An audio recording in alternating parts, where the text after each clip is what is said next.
Hello and welcome once again to another edition of the Heart of the Witch's Path podcast. I get tongue-tied on that thing every time. Hey, you're the one who thought of the name. I know. Hi, I'm Helen. And I'm Kathy.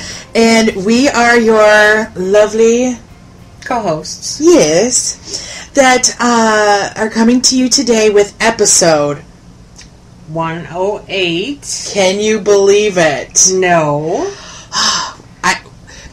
I took a bit of a break because I was a little brain pan-fried after finishing my third year with the Temple of Witchcraft Mystery School.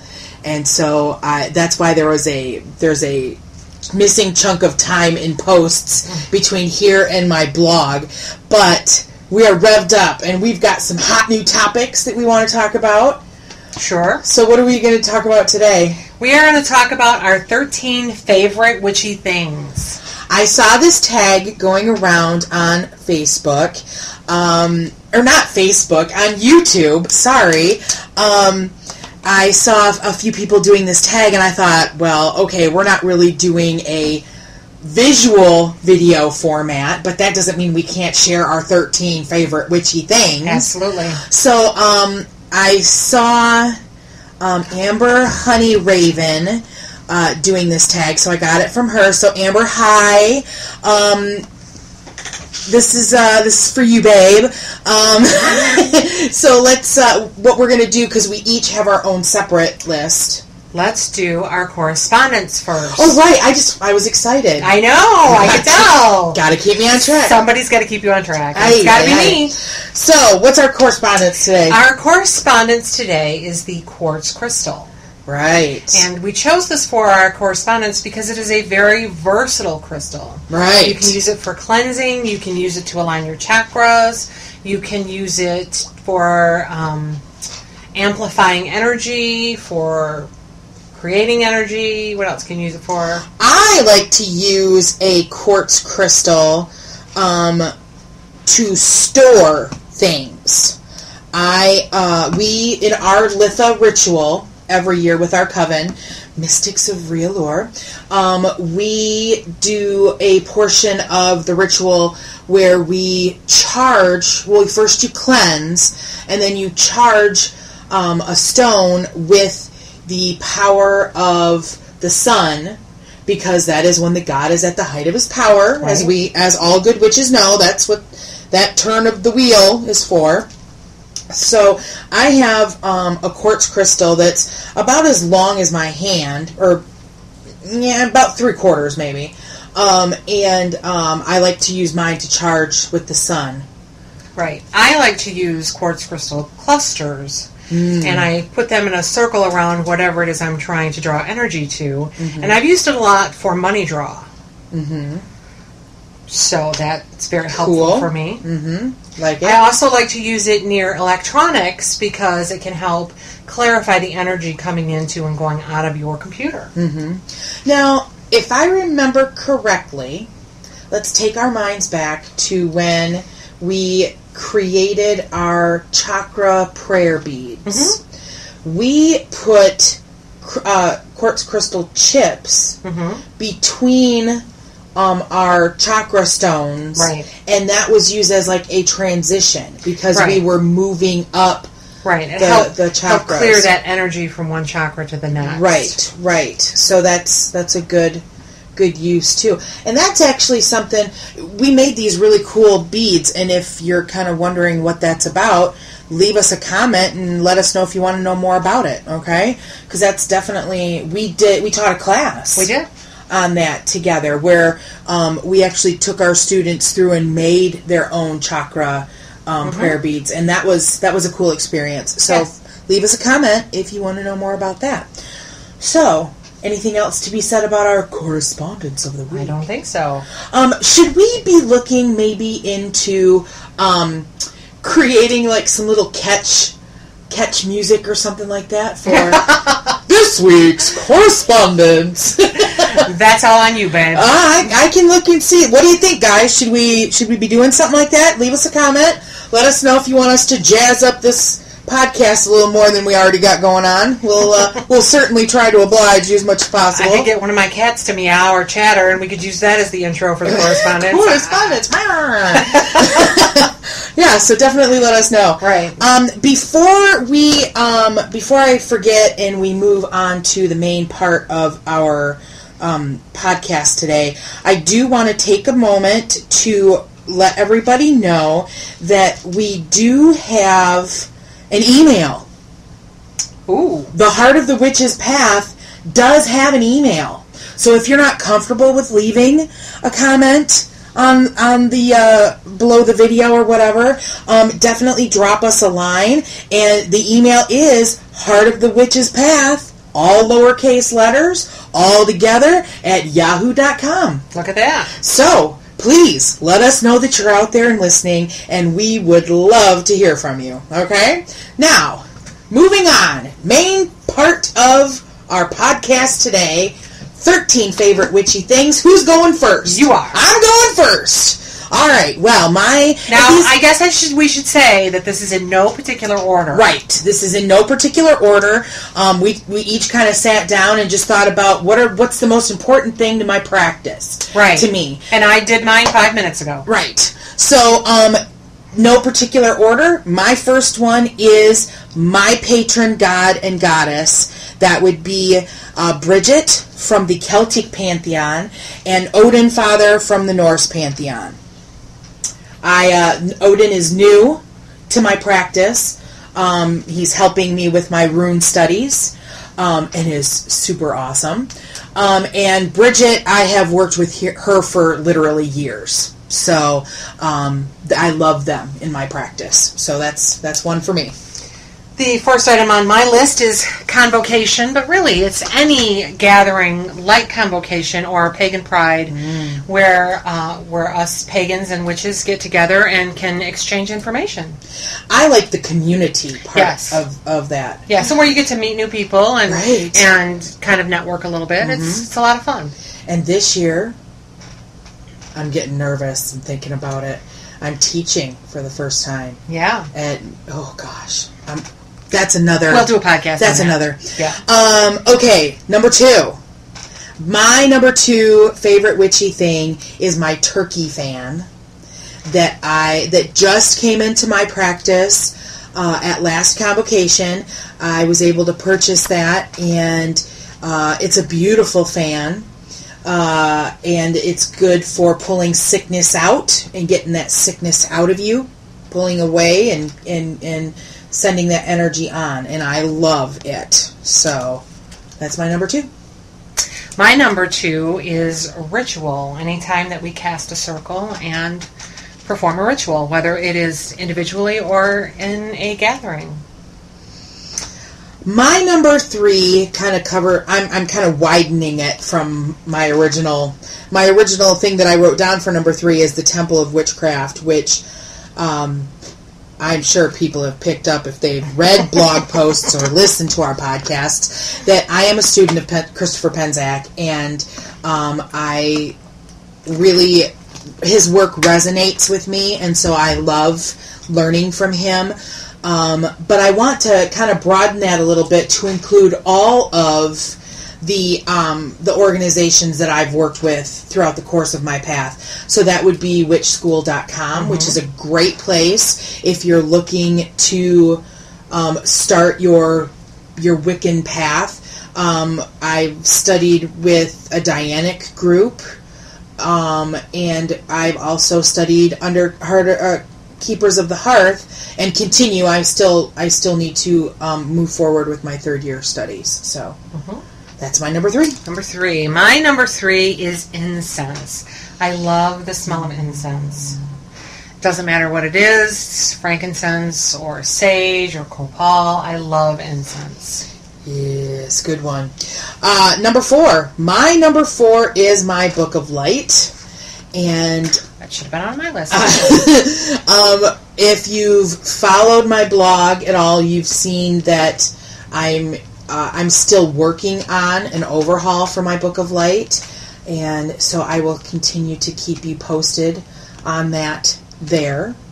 So that was number what? 4. Okay, number 4 for me is a woman who is adjacent to our coven gave us a lovely dagger that where the blade is divided so that if you tap it on the side of, say, a cauldron, it makes a lovely ringing noise, and I just find that very soothing, and that's my number 4. Number 5. My number 5 is my Sabbat necklaces and ritual stole that we made. Kathy and I, who I think we've practiced together the longest. Mm-hmm. I mean, Crystal has been around us, but a lot of things kind of center on us because we're crazy and we do silly things. But we're codependent. We're codependent. Kind of crazy. But we created Sabbat necklaces and a ritual stole made from natural stones. And to me, those are very powerful, and those put me in the mood for ritual. And the Sabbat necklaces put me in the mood for this specific ritual. Right. And that means a great deal to me. Number 5 for you. Number 5 for me is my patron goddess, Bast. I was drawn to her even when I was a small child, and it wasn't until I began investigating the craft that I realized she was my patron goddess, and I just have so much fun with her. I love her. Yes. Yes. Number 6. My number 6 is my Wicca books. And I'm at a point in my practice where I'm kind of trying to streamline things. And I think we could totally get off onto another tangent again. But I'm trying to streamline the books that I have, because when I first got into witchcraft, you buy whatever looks interesting, and sometimes the content.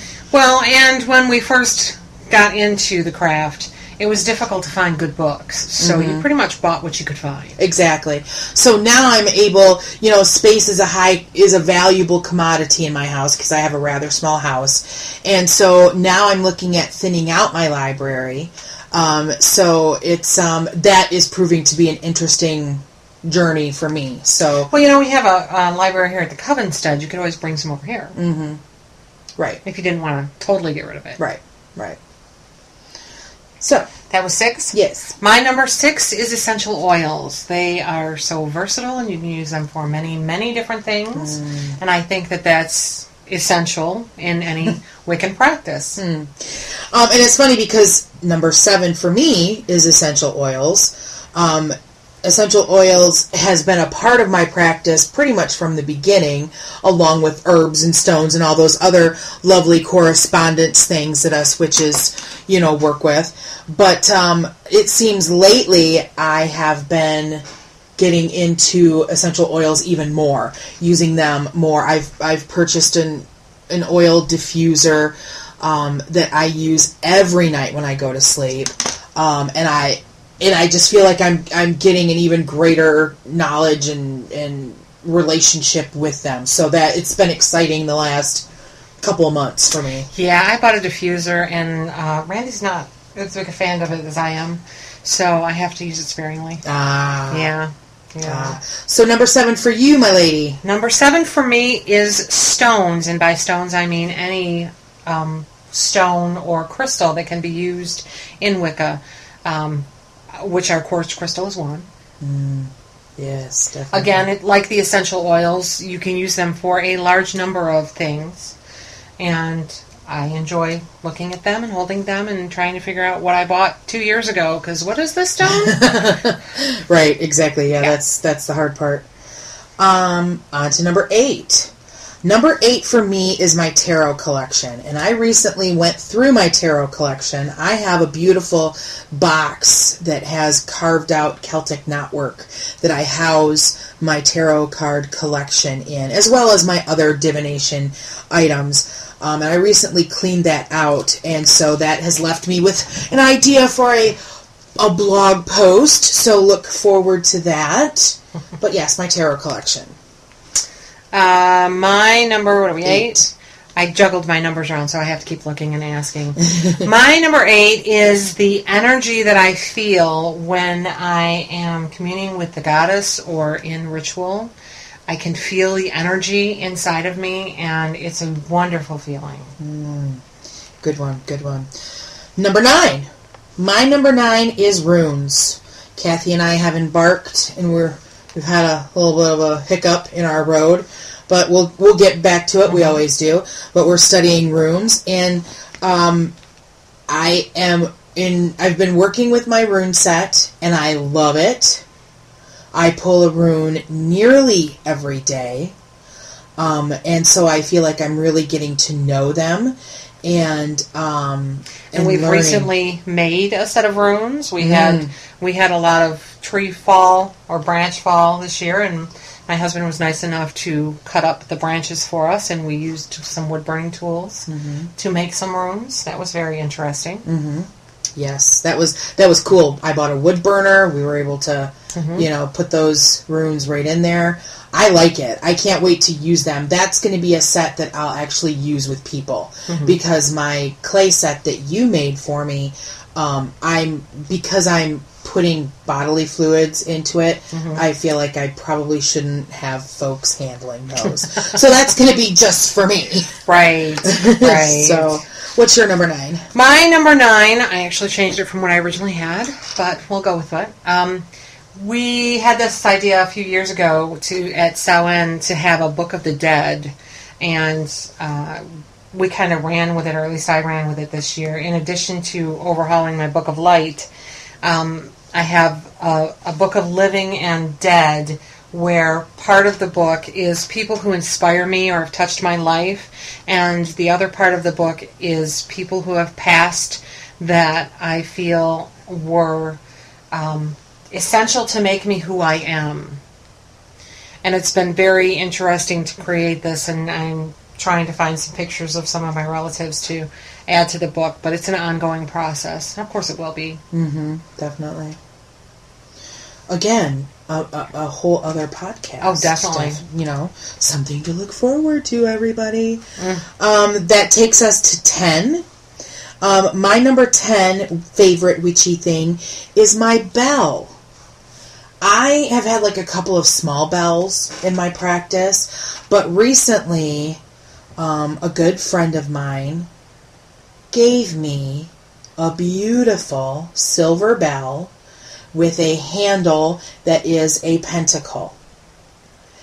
And I won't say her name because we've agreed to keep this gift on the down low because she was on vacation and I got something when not everybody else did. So, shh. And you know who you are. Thank you. Love you. So it's nice to have that bell in my practice. And I see it on my altar and I think of her and I am thankful to her, not only for the gift, but for her friendship.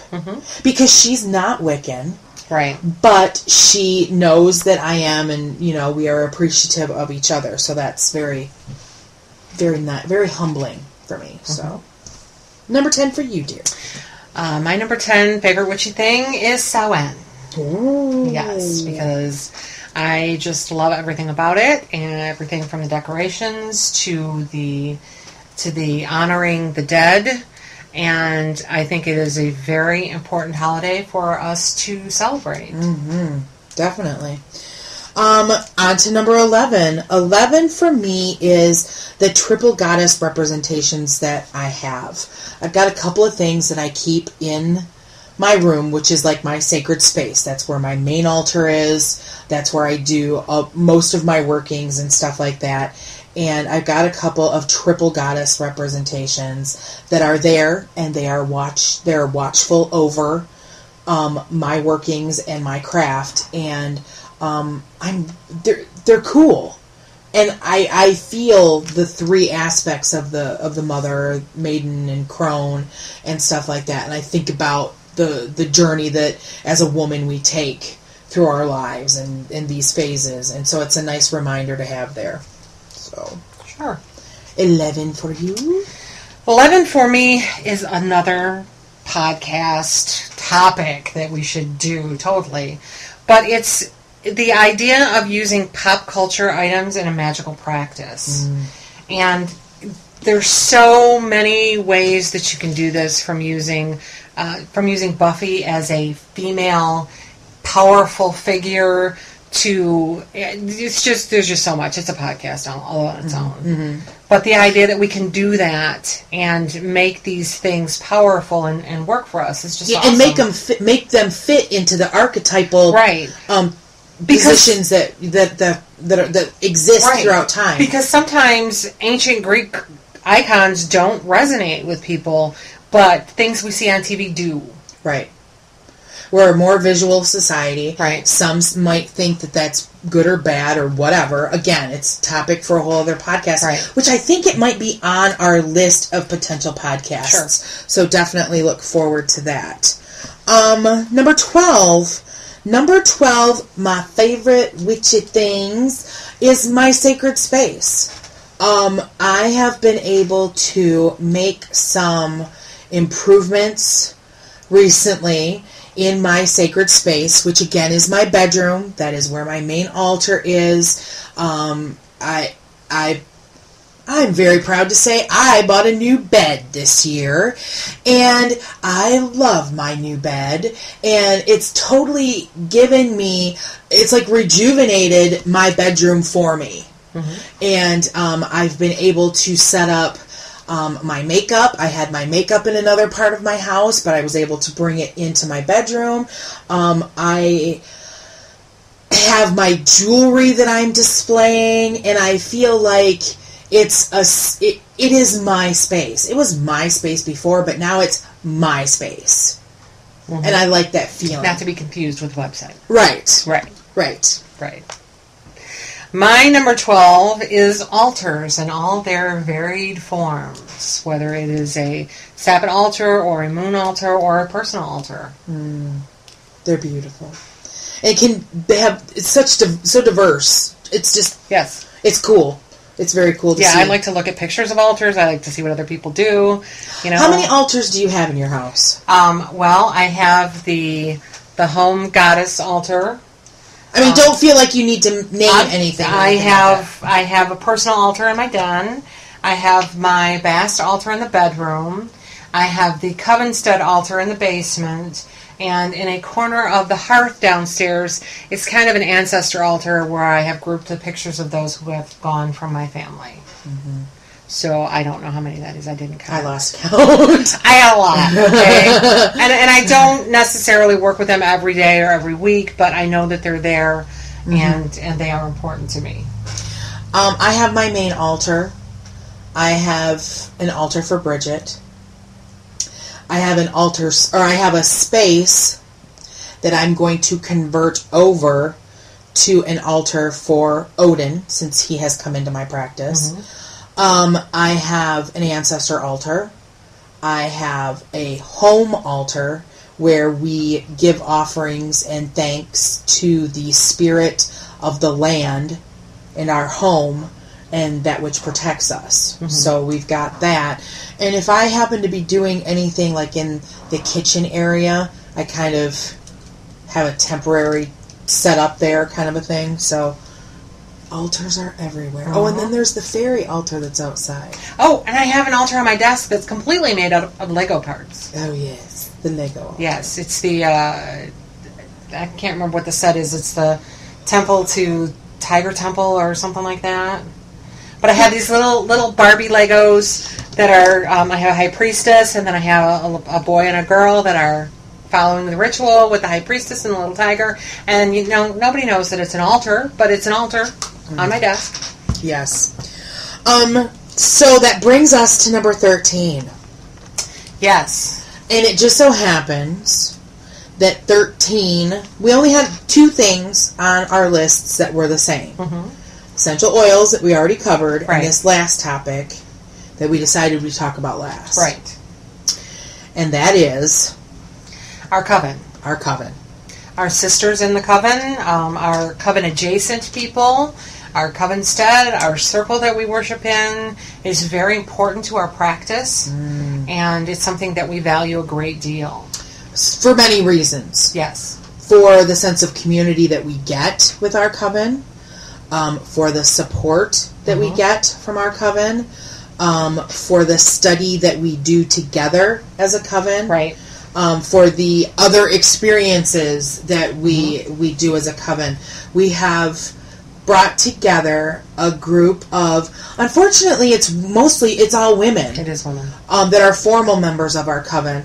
Not that we're not open to guys, it's just that we don't happen to have any. We've practiced with men in the past, and that's fine, I don't have a problem with it, but just so happens that this part of the road, it's all women. Well, we do have an adjacent, and one of our coven members' husband, who comes to a lot of the rituals, but he doesn't actually practice. Right.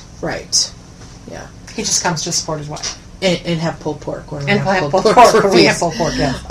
So yeah, our coven and our sisters are very important to us, and so you know who you are out there, and we love you. We love you. And we won't name you here, that kind of a thing. But we've talked about, because not all of our coven is out of the closet as we are. Right.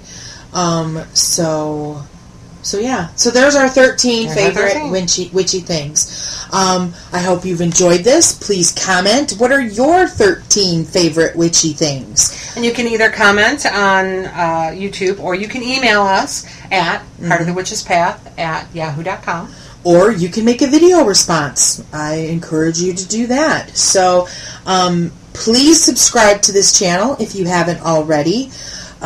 We love doing this, and it's fun for us, so it's something that we look forward to.